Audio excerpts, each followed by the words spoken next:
Chlapi, kto prijal toto auto?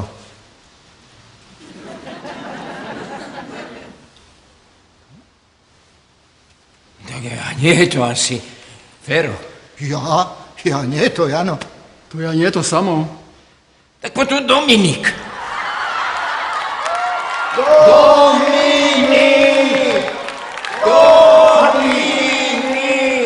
Nerobte taký krik. Pokračujte v práci.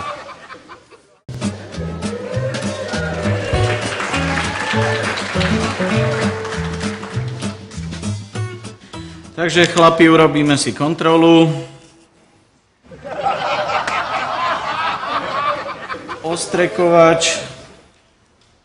Má, výborne. Nastavenie svetlometov.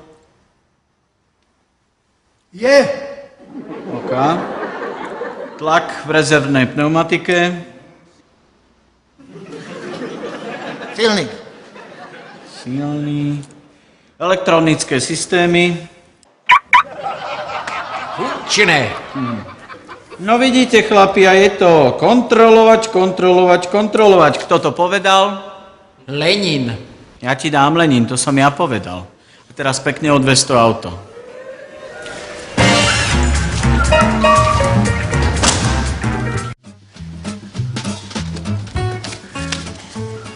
Prepáčte, myslel som si, že mi požičiate náhradné auto, kým mi opravíte to moje.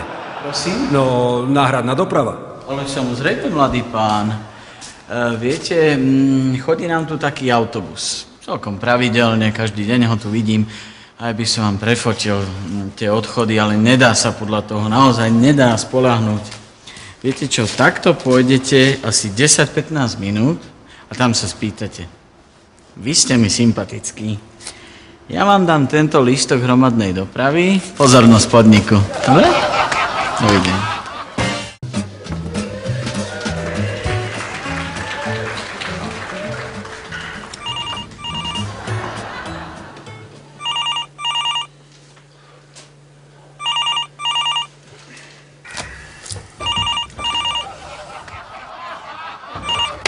Skoumal a nespravil bežný neautorizovaný autoservis. Pozorne počúvam.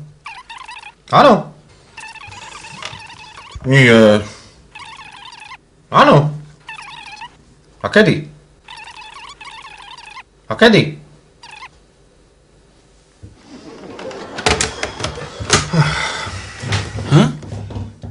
Tá pani z minulého týždňa. A? Či sme zohnali. A ty? Že áno. A ona? Že či na tom pracujeme. A ty? No, že áno. A ona? Že či vieme, kedy to bude. A ty? Že nie. A ona? Že či vieme, kedy to malo byť. A ty? Že áno. A ona? Že sa bude sťažovať.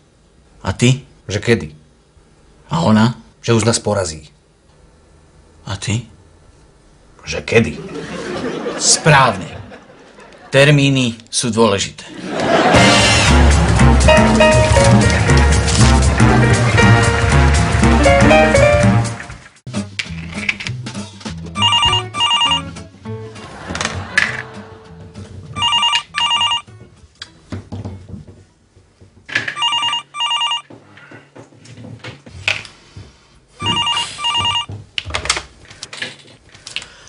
Dobrý deň, dovolali ste sa do bežného neautorizovaného autoservisu, skoumal a nespravil.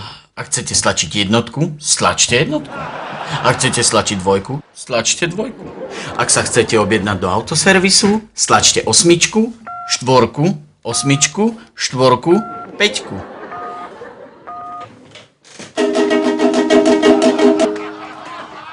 Nespravil, dobrý deň, čo pre vás môžem spraviť? Aha, rozumiem. Jasné, to nie je problém, to spravíme. Že za koľko? Počkajte, pozriem sa na ceník. Chcú prísť vymeniť olej, koľko mám pýtať? Koľkatku máš novú? 8,5. Haló, počujeme sa? Panička, pre vás to bude presná cena okolo 54 eur. Garantovane. Dovi. Kukurú.